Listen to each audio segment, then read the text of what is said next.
Asante Yesu kwa asubuhi ya leo. Unastahili kuabudiwa.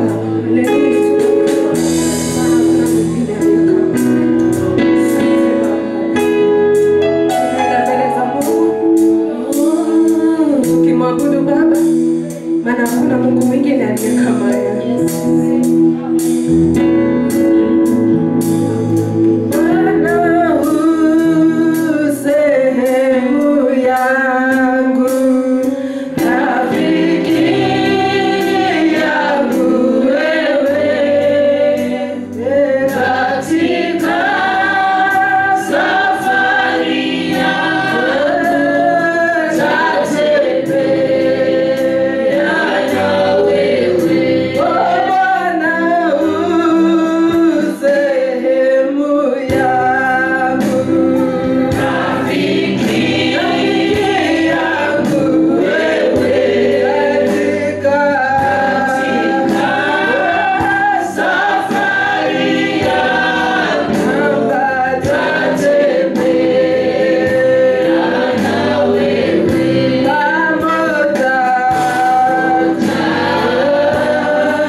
Amen.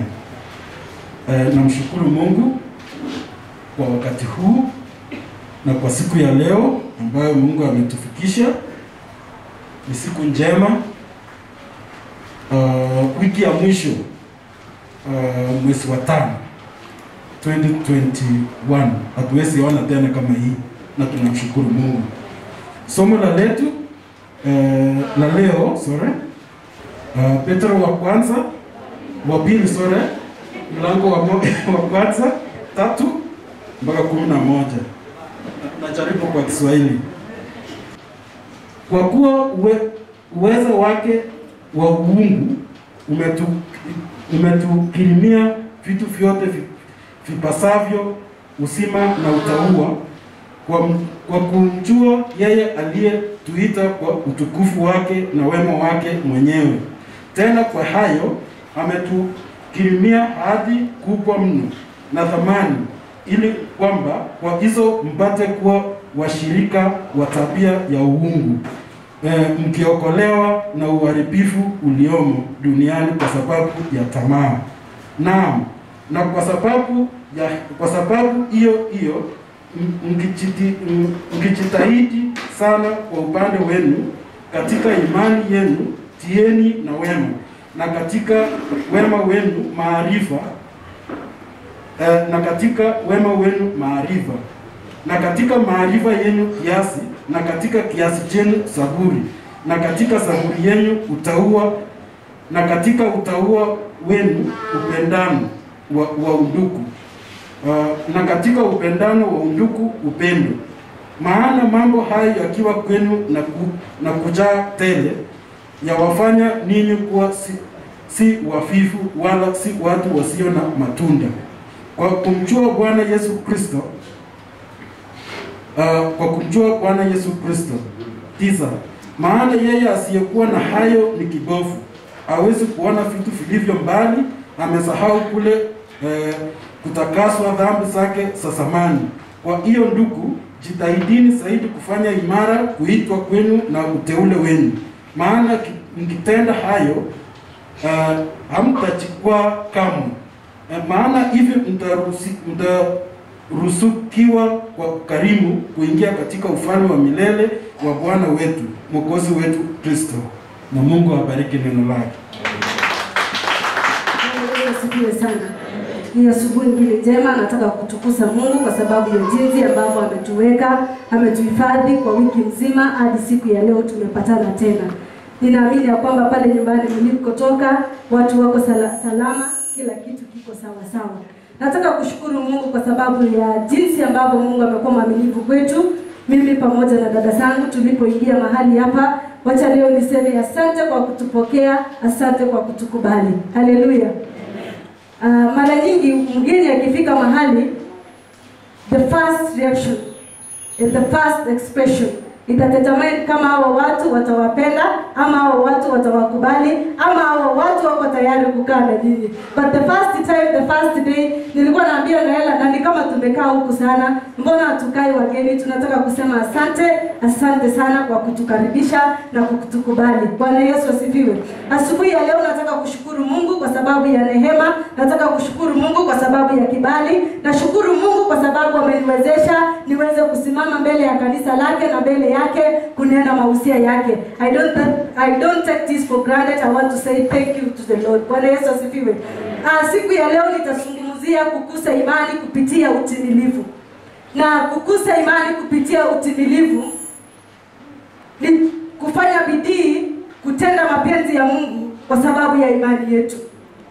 Kumpokea Kristo na kumkiri Kristo haitoshi bure. Kumkubali Kristo na kujitoa kukuwa mwana wake, kukubali kuitanishwa kwa jina la Mungu, imani bure haitoshi. Nilipokuwa ninasoma maandiko haya katika waraka wa pili wa Petro, mlango wa kwanza, mstari wa pili na mstari wa 3 na kuendelea, nilijifunza kwamba kumbe kukua na imani bure haitoshi. Haijakamilika mimi kukua na imani bure. Kuna baadhi ya mambo mingi ambayo Biblia inahitaji ama Yesu Kristo anahitaji niweze kuongeza katika hiyo imani. Nikafananisha imani hii na jinsi tunavyopika chakula pale nyumbani. Ukikaranga chakula bila viungo, hiyo chakula haitakuwa tamu. Ukikaranga chakula na viungo, hata utasahau chakula ilikuwa aina gani. Kwa nini? Kwa sababu kuna vitu ambazo zimeongezwa katika chakula hiyo. Waebrania 6 mstari wa 11, Biblia ikasema ya kwamba nasi tunataka sana kila mmoja wenu aidhihirishe bidii ile kwa utimilifu wa matumaini hata mwisho. Bwana Yesu asifiwe. Kiaukia jirani mwambie, timiliza bidii yako na hata mwisho. Kuna watu wanaambiana wakikasirikia. Nimesema ambia rafiki yako, timiliza imani ya bidii yako kwa ukamilifu. Mwandishi huyu akasema kwamba nasi tunataka sana mmoja wenu aidhihirishe bidii ile kwa utimilifu. Kumaanisha ya kwamba mtu mwenye bidii lazima awe ni mtu mwenye utimilifu. Ukiwa na bidii lazima kile ambacho umeanzisha uitimize kulingana na mapenzi ya Mungu. Na neno la Mungu likasema ya kwamba katika waraka wa Petro wa pili mstari wa 3 ya kwamba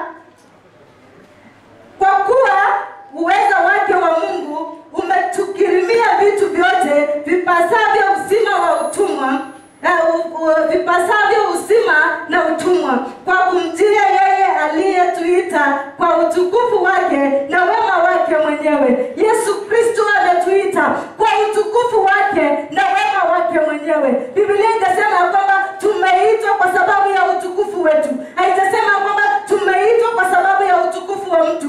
Tumeitwa kwa sababu ya utukufu wa Mungu na ukamilifu wa Mungu. Ni upendo iliyoje Mungu alitupenda. Siku ya leo kupitia imani tuliyomkiri na kumwamini, tuna uhakika ya kwamba we have been called to that glorious love of God. Tumeitanishwa kwa utimilifu, kwa ukamilifu na utukufu wa Mungu. Nikasema ya kwamba kuna baadhi ya mambo Biblia ama Mungu anataka sisi tuweze kuweka katika ile imani tumepewa. Na baadhi ya mambo haya ukisoma katika mstari wa 5 na kuendelea hadi wa 6. Biblia inasema ya kwamba na kwa sababu hiyo mkijitahidi sana kwa upande wenu katika imani yenu, tieni na wema, na katika wema wenu maarifa, na katika maarifa yenu kiasi, na katika kiasi chenu saburi, na katika saburi yenu utumwa, na katika utumwa wenu upendano wa ndugu, na katika upendano wa ndugu tieni upendo. Bwana Yesu asifiwe. Haya ni baadhi ya mambo ambayo mimi na wewe tunahitajika kuongeza katika imani yetu. Tumeambiwa ya kwamba tuweze kuongeza katika imani yetu jambo ambalo linaitwa upendo. Tumeweza kuambiwa ya kwamba tuweze kutia katika imani yetu nini? Upendo. Kumaanisha ya kwamba imani bila upendo haitakamilika. Imani bila upendo wa ndugu haijakamilika. Kwa sababu Biblia inasema ya kwamba katika Warumi 12:9 ya kwamba upendo wenu na uwe ni upendo ambao umekamilika mbele za Mungu. Upendo wetu kama Wakristo tunaopendana, tulioitanishwa kwa jina la Mungu, ikawa ni upendo ambayo imekamilika. Si ule upendo ambao tunapendana tu tunapoonana. Bwana Yesu asifiwe. Na neno hili likanijia asubuhi ya leo ya kwamba baadhi yetu tumeanguka katika kutia upendo kwa imani yetu. Kwa nini nikasema hayo? Siku hizi corona ilifika ikafunika mambo mengi. Kitambo tulikuwa tunasalimiana pale nje tukisema neema. I believe so.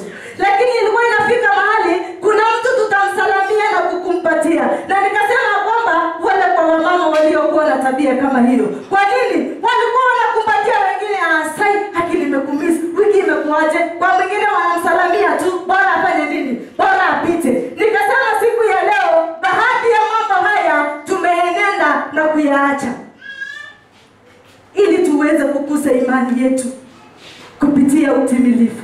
Ongeza upendo katika imani. Ongeza saburi katika imani. Saburi ni uvumilivu.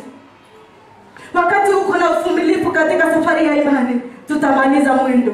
Na nikapenda wimbo ambao programa aliimba, sijui kwa nini, akasema ya kwamba ingawa vita ni vikali, sisi tutamaliza na yeye atashinda. Na wewe ukipitia katika jaribu, jitie nguvu kwa neno hili. Haijalishi jinsi ninavyopigana, haijalishi jinsi ambavyo vita ni vigumu, lazima nitaimaliza. Bwana Yesu asifiwe. Kia rafiki yako mwambie lazima utamaliza. Ikiwa tu utakuwa na uvumilivu. Muulize, je, tumaini ipo? Bwana Yesu asifiwe. Wengi wetu tumeenenda licha ya kukua na imani, pamoja na mimi tumekosa tumaini. Kwa nini ninasema tumekosa tumaini? Yes, niko na imani, I have faith, but I don't have hope. Na akasema ya kwamba tuweze kuongeza tumaini katika imani yetu, kwa sababu tunamtumainia Mungu. Waebrania ikasema ya kwamba tukimtazamia Bwana mwenye kuanzisha na kukamilisha imani yetu, tukimtazamia Mungu Yesu Kristo mwenye kuanzisha na kukamilisha imani yetu. Mambo matatu ambayo yatatusaidia kukuza imani. Kwanza, tuombe Mungu atuongezee imani. Jambo la kwanza, tuweze kuomba Mungu, tumsihi Baba wetu wa mbinguni. Unapoenda mbele za Mungu mwambie, Baba yangu, ninaomba uniongezee imani ili niweze kukutana na wewe. Ninaomba uweze kuniongezea imani ili niweze kukua connected na wewe.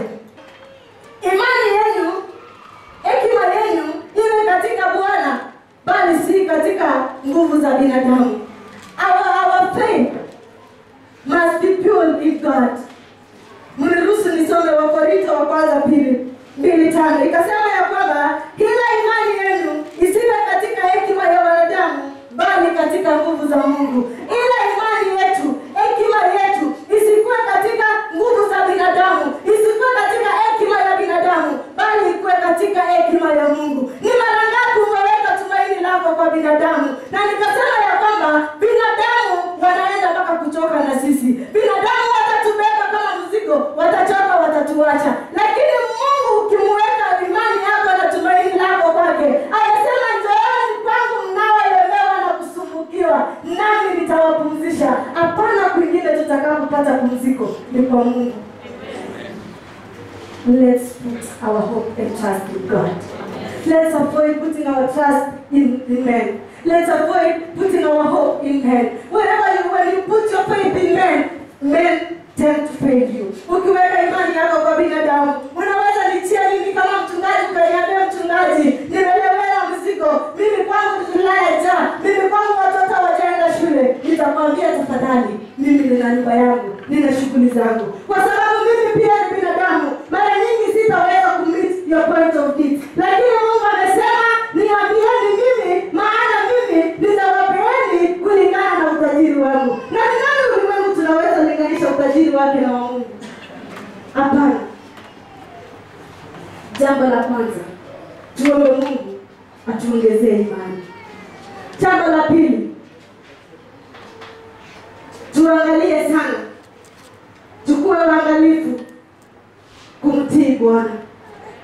Tutii sauti ya Mungu, tutii uwepo wa Mungu, tutii mapenzi ya Mungu katika maisha yetu. Na je, ni sauti gani umetii kwa maisha yako? Sometimes we tend to listen to the voice of men.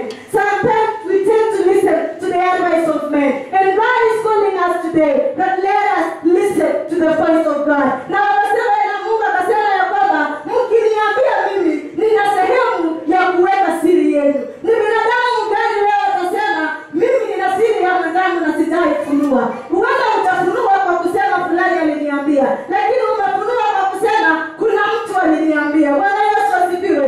Mungu hawezi transfer your information to another person. Tumutii sauti ya Mungu. Noa katika kitabu cha Mwanzo 6:22, Noa alifanya kila kitu alichoagizwa na Mungu. Wakati Mungu alimwambia tengeneza safina, hakuuliza Mungu, kweli Mungu unasema nitengeneze safina?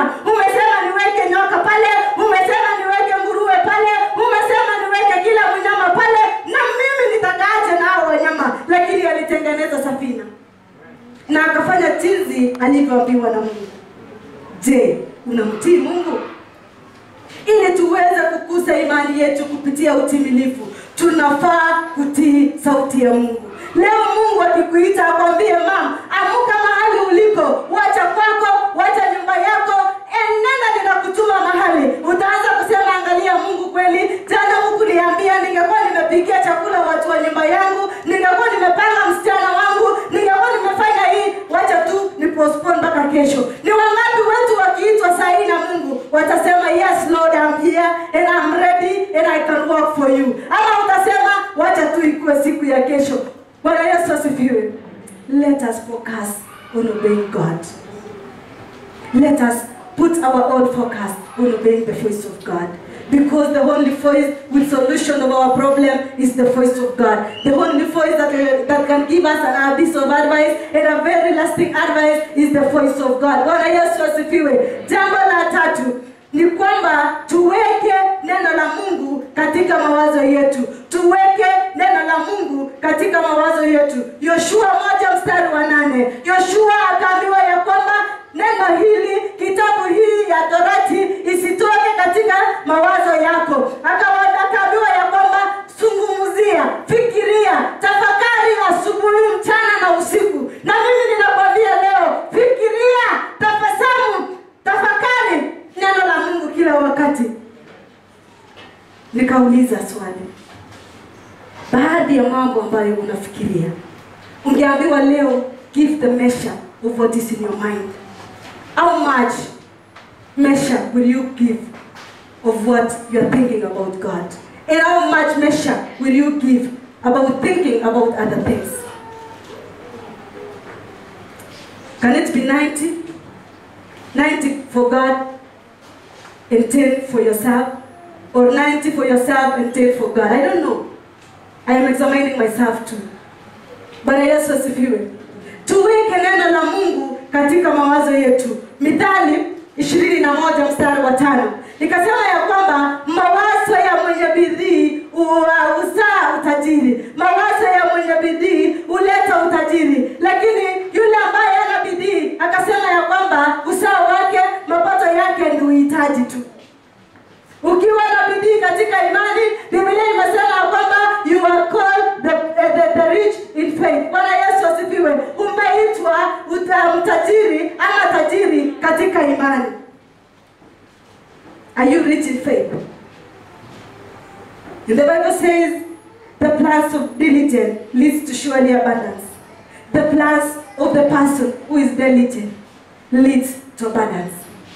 Mimi na wewe tukiwa na bidii, Biblia imesema ya kwamba tutapata utajiri. Ukiwa na bidii katika imani utapata utajiri, kwa sababu Mungu ameahidi ya kwamba baada ya safari ya ulimwengu tutaurithi ufalme wa Mungu. Na akasema kuurithi ufalme wa Mungu, pamoja na hayo tutafishwa taji.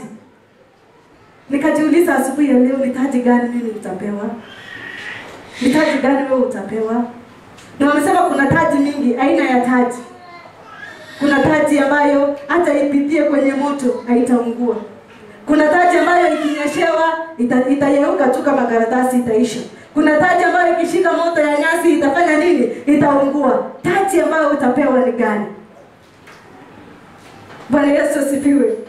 Tuombe Mungu sana atusaidie tuweke neno lake katika mawazo yetu. Na hakuna jinsi tutakavyoweka neno la Mungu kwa mawazo ikiwa ndani ya moyo hapana neno la Mungu.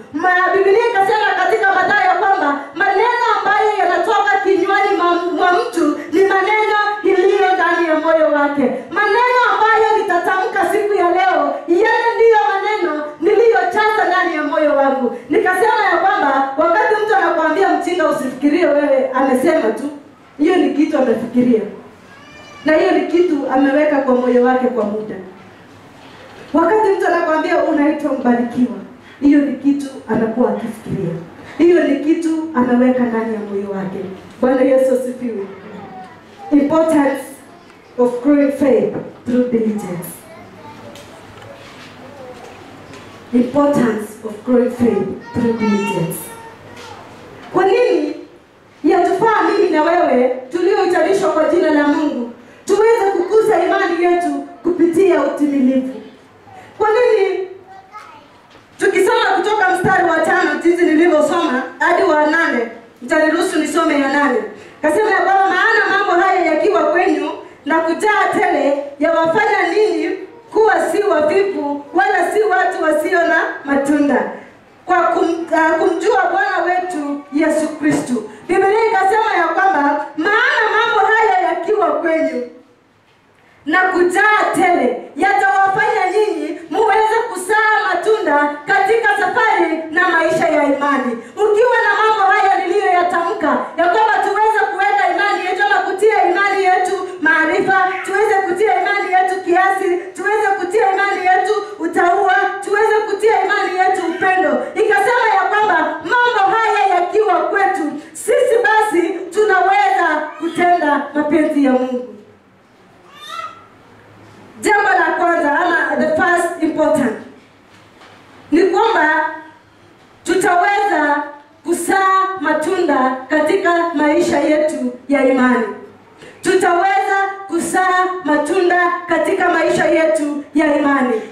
Nilivyosema mara ya kwanza kwamba imani bure haitatosha. Lazima imani isae matunda. Jinsi ambavyo tunavyopanda mimea yetu shambani, tunatarajia kupata mapato, tunatarajia kupata mavuno. Sasa hivyo ndivyo imani ilivyo. Lazima upate matunda kwa maisha ya imani. In your Christian life, you must bear fruit. Na Biblia imekataa maisha ya utasa katika Ukristo. Haleluya. Na haitaweza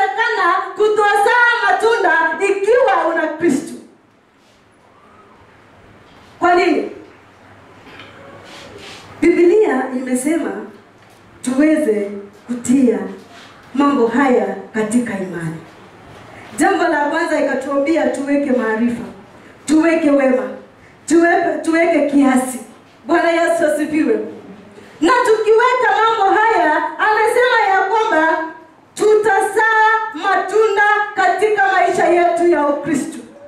Wagalatia 6:9 na kuendelea hadi 10 ikasema ya kwamba tusichoke kutenda mema, kwa maana tukitenda hayo Mungu atatubariki. For us to bear fruit, we should never grow weary in doing good. Ili mimi na wewe tusae matunda, tunatakikana kutochoka kusaa matunda. Ambia mwenzako saa matunda. Na nikauliza siku ya leo, tangu ile siku ulipomkiri Kristo, ni matunda mangapi umeyazaa? Je, ukikaa chini leo na kuhesabu matunda yako ya mti yako, ni matunda mangapi ambao umezaa? Ama ni matunda isiyohesabika? Shukuru Mungu. Ikiwa bado utazaa matunda, amka usae matunda, kwa sababu kwa Mungu wanataka miti ambayo inazaa matunda. Yohana ikasema kwamba mti yeyote isiyozaa matunda itakatwa na Baba, itatupwa nje na haitazaa tena. Kabla ya Mungu kukata uzao wetu, kabla ya Mungu kukukata kama mti usiyozaa matunda, anza kuzaa matunda. Haleluya. Jambo la pili, for us to grow faith, the second important, he who lacks these things is blind. Biblia imesema ya kwamba yeyote yule ambaye hataweka mambo haya katika imani, yeye Biblia imesema ni kipofu katika imani. Verse number 9 ikasema ya kwamba maana yeye asiye na hayo ni kipofu, hawezi kuona vitu vilivyo mbali, amesahau kule kutakazwa wa dhambi za zamani. Mtu ambaye asai matunda, Biblia imesema haoni kitu chochote mbele yake, hata kusahau amesahau alitakaswa kwa dhambi ya zamani. Ndio maana unapata Wakristo siku hizi bado tunasema, unakumbuka kuna mtu kwetu alilaaniwa na hiyo laana bado inatufuata. Haleluya. Hakuna laana ambayo inafuata mtu ambaye amesaliwa kwa imani. Yesu alisema imeisha. Na yako ile bado iko inatoka wapi? Bwana Yesu asifiwe.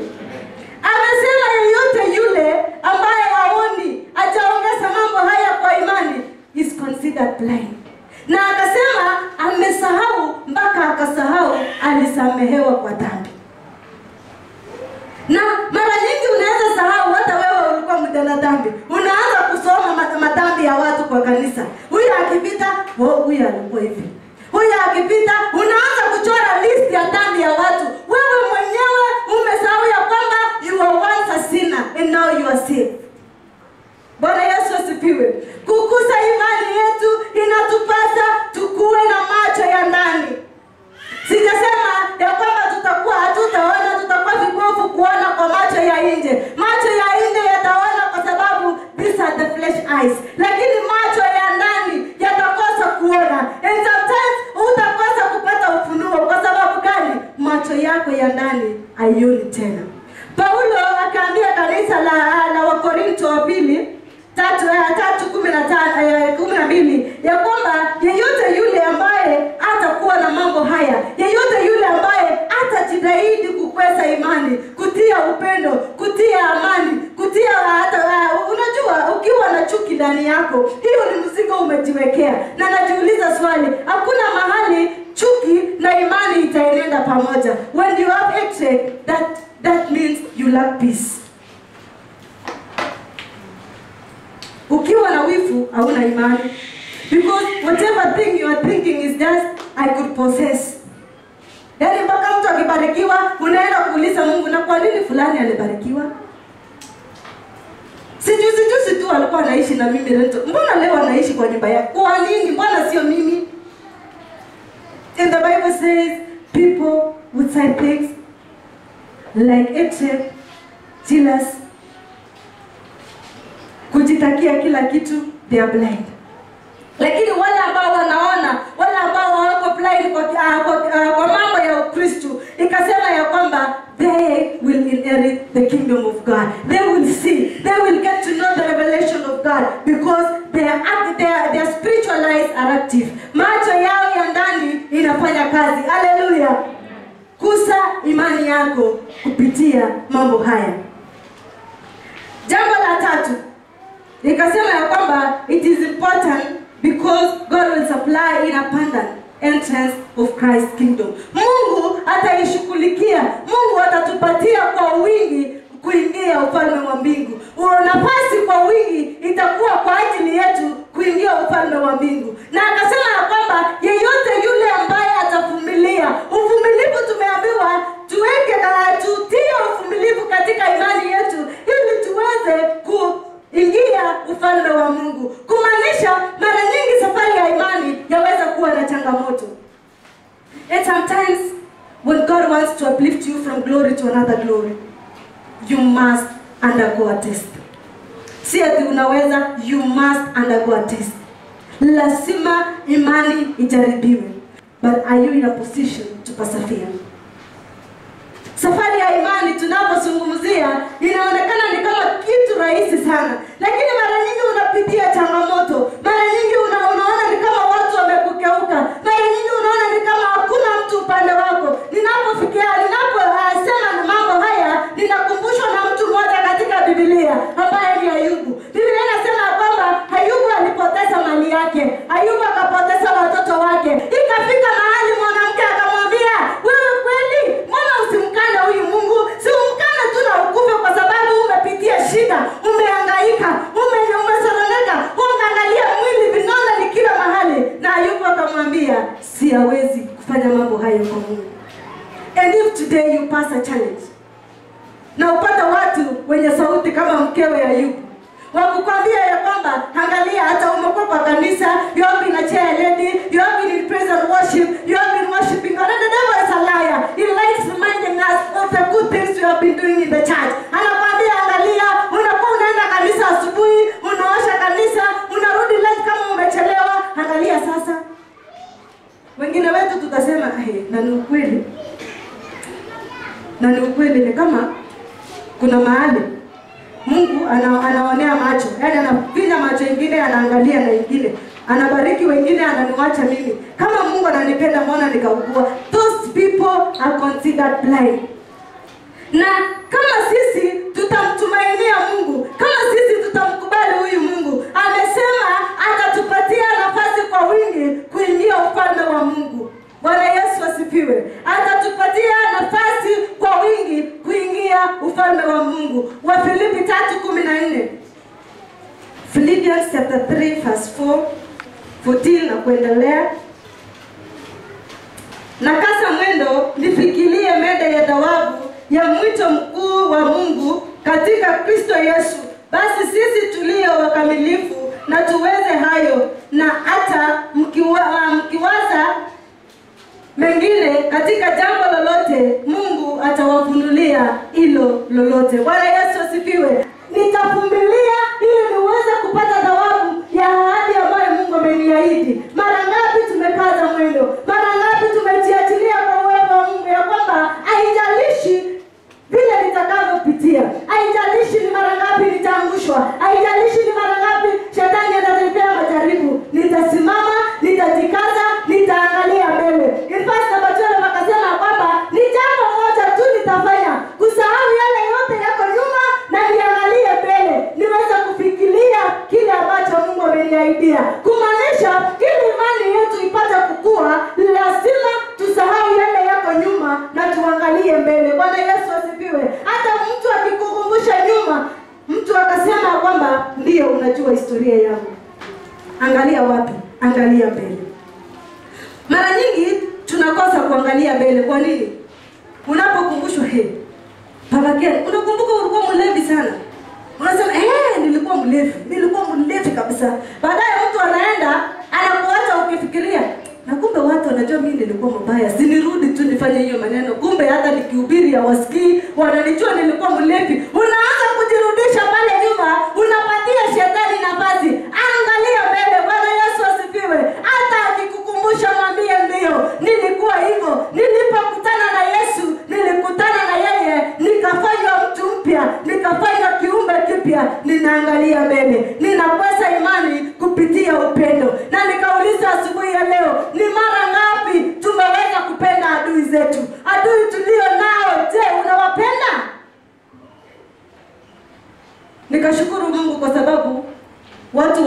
huenda adui wako huku. Wako huko mbali. Hawako katika inaptiti. Wale ambao wakiona adui wanasema voice yapite tu. Nitajificha wapi yapite? Na sio sisi hawako huku, walienda kitambo. Bwana Yesu asifiwe. Biblia imesema ya kwamba tuweze kupigania lile taji ambayo tumeahidiwa na Mungu. Na baada ya kupigana vita, baada ya kupigania imani yetu, Mungu atatubariki. Mungu atatuinua. Mungu atatutenda mema. Verse number 3. Waraka wa pili wa Petro. Verse number 3 kasema ya kwamba kwa kuwa uwezo wake wa uungu umetukirimia vitu vyote vipasavyo uzima na utumwa.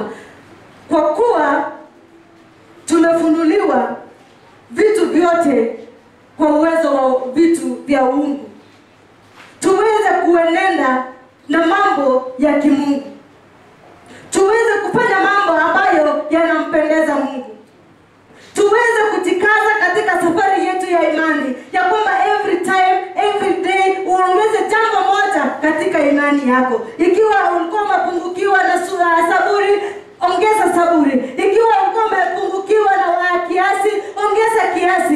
Ikiwa ulikuwa umepungukiwa na upendo, ambia Mungu jaza upendo mpaka imwagike, kwa sababu amesema ombeni nanyi mtapewa. Na hapana mtoto akimwambia ninaomba mkate atampea mawe. Hakuna mtu leo ukimwambia ninahitaji mkate ataenda kututafutia vitu zingine. Hapana. Ukiomba baba yako wa mbinguni amesema atatupea kulingana na hoja zetu. Tumwambie Mungu. Kwa safari ya imani tupige simu mbinguni. Kwa safari ya imani wacha sisi tuweke siri yetu kwa Mungu.